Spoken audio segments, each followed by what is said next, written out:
आपकी बातचीत और आपका जो है उठने बैठने का रंग ढंग, लोगों से मिलने जुलने का तरीका ये बता देता है कि आपका पालन पोषण किस परिवेश में हुआ है, क्या आपको अपने बड़े बुजुर्गों पेरेंट्स से क्या शिक्षा दीक्षा मिली है। नमस्कार दोस्तों, मैं आपका दोस्त रविंदर सिंह।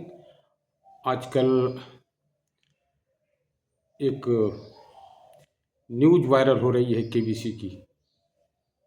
हाँ, वही कौन बनेगा करोड़पति, जिसमें एक गुजरात गांधीनगर का लड़का इशित भट्ट, जो 5वीं क्लास का छात्र होता है, वो अमिताभ बच्चन के साथ कौन बनेगा करोड़पति खेलने के लिए बैठता है।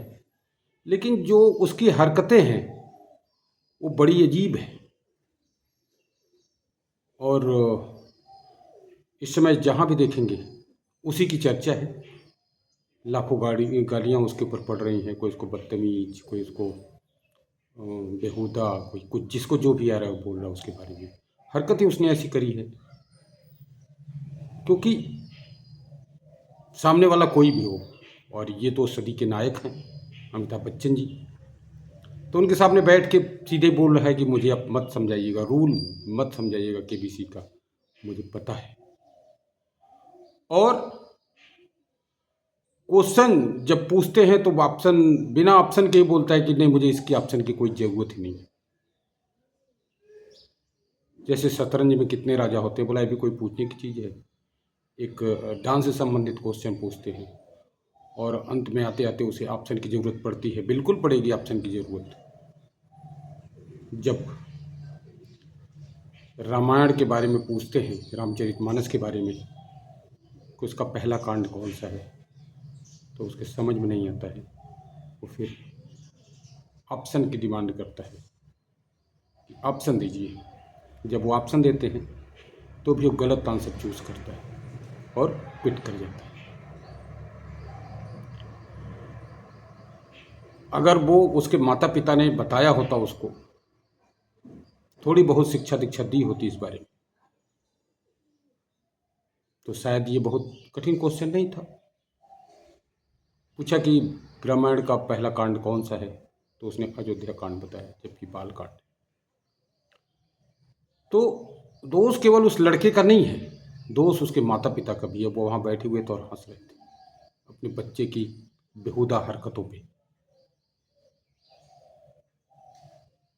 वो जिस ढंग से बदतमीजों की तरह बात कर रहा था, हालांकि उम्र तो उसकी बहुत ज़्यादा नहीं थी, लेकिन जो उसका बात करने का तरीका था वो बेहुदा ही शर्मनाक था, बहुत ही बेहुदा था। वायरल हो गया, उसकी सारी दुनिया जान गई उसको, और उसी पे लोग बातें कर रहे हैं।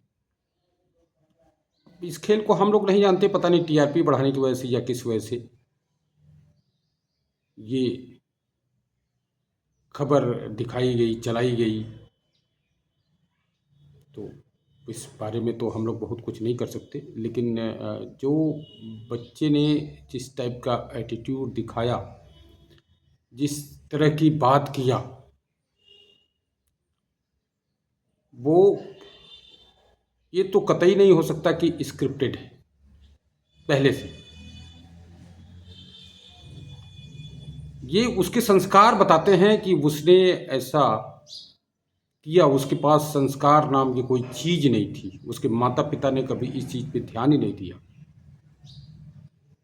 उनके लाड़ प्यार तो हर आदमी अपने बच्चे को करता है, लेकिन बेहुदा बनाने के लिए नहीं, संस्कारी बनाने के लिए।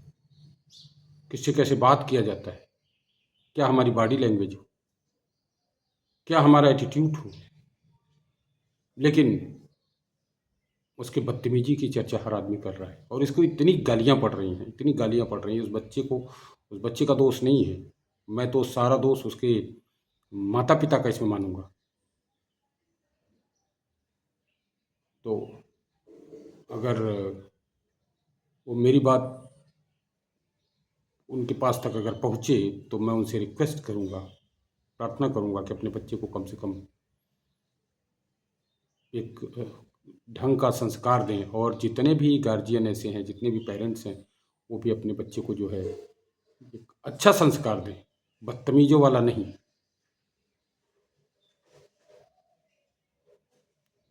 कि उसे जो है गालियाँ पड़े। छोटे से बच्चे का क्या दोष है, लेकिन गालियाँ पड़ रही हैं उसकी हरकतों की वजह से। तो अपने बच्चों को संस्कार दीजिए, प्यार कीजिए, ज़रूरत पड़े तो डाँटिए भी, लेकिन उनकी ज़िंदगी में कुछ अच्छा हो, आप ऐसा सोच के काम कीजिए। अब इन्होंने भी सोचा हो, लेकिन गलत हुआ उनका बच्चा आज मतलब सारी दुनिया के सामने एक्सपोज़ हुआ, क्या करता है वो? तो अपने बच्चों का ध्यान रखें, उन्हें संस्कार दें, जो भी आपका धर्म कर्म है, उसके हिसाब से उसको बताएँ। एडिकेट उसके अंदर होना चाहिए। और आपसे एक नई चीज़ कहना चाहता हूँ कि सर दोस्तों, हम अब 7 दिन 7 टॉपिक पे बात करेंगे। रोज़ हमारे अलग-अलग टॉपिक होंगे। तो धन्यवाद, आज के लिए इतना ही। और मेरे चैनल को भी भाई लाइक और सब्सक्राइब कर दिया करें। धन्यवाद।